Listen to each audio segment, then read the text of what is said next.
welcome to Fantasize This, the fantasy segment of the show. Look, aside from the obvious pickups, Brian Hartline, Andre Roberts, James Jones, this is the segment where championships are won. Okay, we're going to give you picks that everybody in your league is going to say, why the fuck didn't I think of him? Yeah, hey Zonto, who did I pick up last week that's coming off the pup list, average 18 points, PPR formats last year, only played 6 games? Who would that be? That would be Javid Best. Would be Javid Best. Fantasize this. You go pick up Javid Best right now. Everyone out there has got a spot on the end of their roster, end of their bench, a backup kicker, a third quarterback. You know, you don't need those guys. If Javid comes in, plays well, they're going to be behind in most games going forward. That defense is awful. How's the backfield shaping up? Nobody in the backfield has stepped up at all. Kevin Smith is non-existent. Mikel Shore has done nothing, since his return 2 weeks ago. And Joik Bell. Yeah, you said that right. Oh, yeah, well, I thought it used to be Jaqua, or no, it is Joik. He's got that. That's how prominent he is in my mind. Forget about him. If Javid Best comes back at the form he can, then he can win you a championship. Yeah, and we all have bye weeks. Every player is going to be out at least a game. At this point, you pick him up week 5. I grabbed him week 4. You got to wait 2 weeks. He's got 2 byes, and he could be in your lineup. Fantasize this. Javid Best. Be the guy. Draw first blood. Do it. Do it, guy. Fantasize this. Cincinnati Bengals, okay? If you're 1-3 in your league and you need to win now and your defense is on a bye week, go pick up the Cincinnati Bengals. They have 2 easy weeks coming up. Home against Miami and on the road against Cleveland. Yeah, they've got 3 corners getting healthy. You got Nate Clements coming back, Leon Hall. Their #1 draft pick, Dre Kirkpatrick. He practiced this week. May not play this week, but he'll be on the field shortly. They lead the NFL in sacks. They've got 6 each of the last 2 games. They were down to 4th and 5th corners against the Jaguars. That wasn't a problem.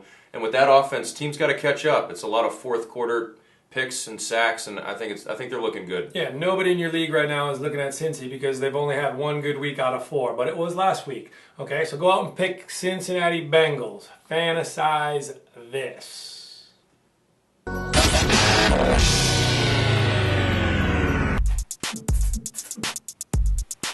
Hey everybody, my name is Brinston, Ultimate Frisbee, and I'm going to bring to you Brinston's Bulging Stat Line of the Week.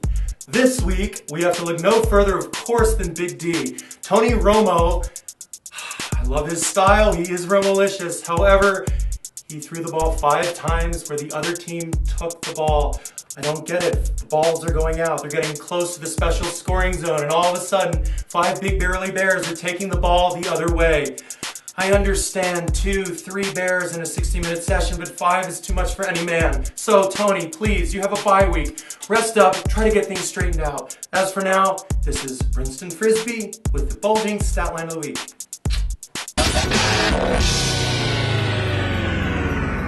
This is the segment for all you men out there who gamble, drink beer, and smoke butts on NFL Sundays, because what is better than that? Well, I don't smoke, but if you'd rather smoke the competition, I'm here for that. So he smokes. Ooh, that was fun. All right, so basically we're going to pick 2 games each week, okay? We're going to tally it up for the entire year. We're going to maybe do a side bet. I'm trying to get him to shave his head. I'll shave my head. He's not going for it. No big deal. We're going to keep the tally all year, and we're going to gamble on him, okay? And I'm using my funds to go to Costa Rica, all right? This week, my picks are, I'm picking Green Bay -7 on the road against the Indianapolis Colts. Look, Chuck Pagano, the coach, God bless him, he's going through a leukemia struggle right now, and it's hard enough to have an interim coach, as New Orleans can vouch for an entire offseason of preparation. He's got 1 week to replace him. They're just undermanned. Green Bay still got a bad taste in their mouth from the Seattle loss. Just too much firepower. I'm going with Green Bay -7. Okay, second pick. I got Tennessee Titans +6 against Minnesota Vikings.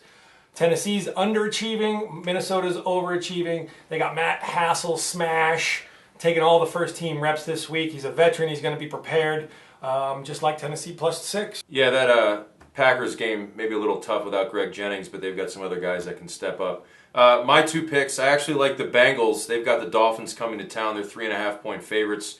The Dolphins coming off 2 tough overtime losses against the Jets and the Cardinals. Secondary's getting healthy for the Bengals.